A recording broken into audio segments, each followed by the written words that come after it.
बीरबल की बुद्धि और समस्या को भांप लेने की कला के कारण बादशाह उन्हें खूब पसंद करते थे।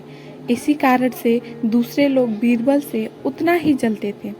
इन जलने वालों में से एक अकबर का साला भी था। वो हमेशा से ही बीरबल को मिला हुआ खास स्थान लेना चाहता था। बादशाह जानते थे कि बीरबल जैसा कोई और नहीं हो सकता है।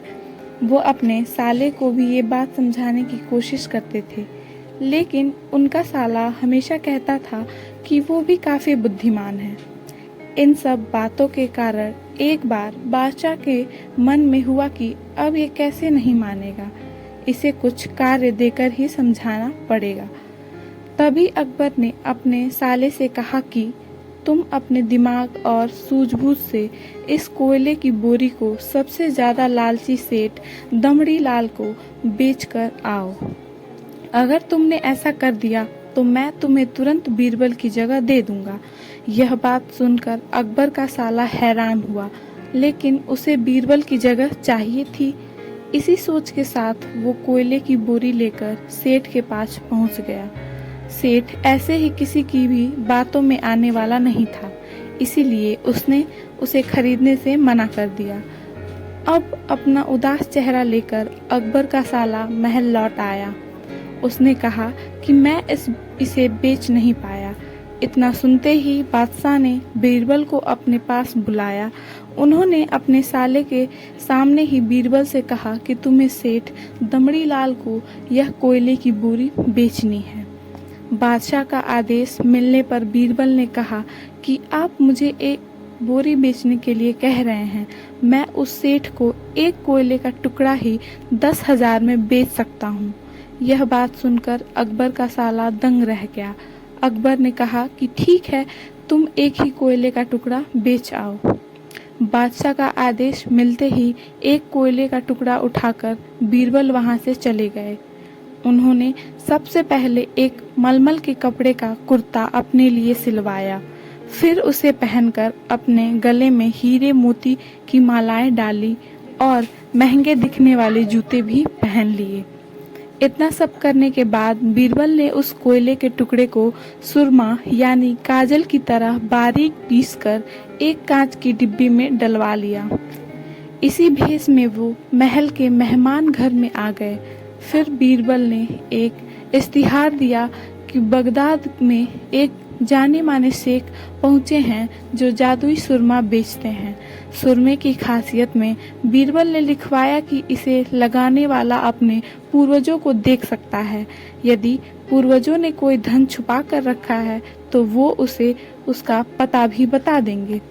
इस इश्तिहार के सामने आते ही पूरे नगर में बीरबल के शेख रूप और चमत्कारी सूरमे की ही बात होने लगी।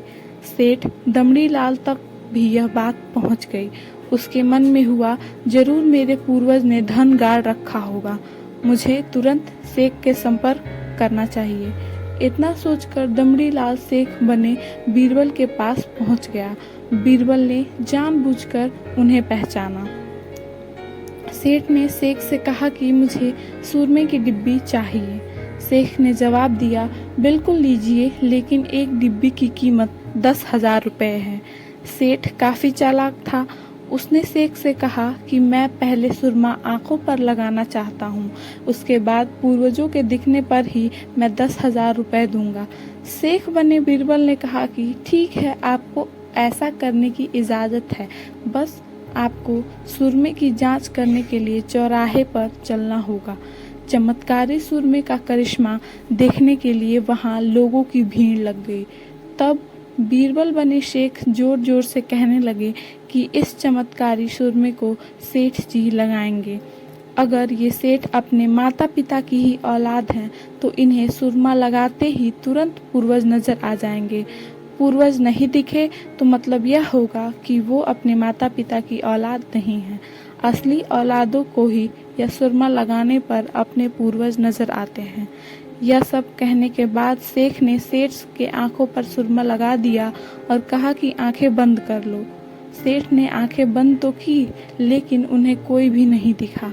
अब सेठ के मन में हुआ कि मैंने कह दिया है, मुझे कोई नहीं दिखा तो भारी अपमान हो जाएगा, इज्जत को बनाए रखने के लिए सेठ ने आंख खोली और कहा कि हाँ, मुझे अपने पूर्वज दिख गए। इसके बाद गुस्से में लाल सेठ ने बीरबल के हाथ में 10,000 रुपए थमा दिए। अब खुश होते हुए बीरबल महल चले गए। उन्होंने कहा कि लीजिए बादशाह, एक कोयले के 10,000 रुपए का और सारा किस्सा सुना दिया। यह देखते ही बादशाह का साला मुंह बनाकर महल से चला गया। उसके बाद से उसने कभी भी बीरबल की जगह लेने की बात अकबर से नहीं की। इस कहानी से हमें यह सीख मिलती है कि किसी से ईर्ष्या नहीं करनी चाहिए और अपनी काबिलियत को साबित करने के लिए बुद्धि का उपयोग करना ही जरूरी है।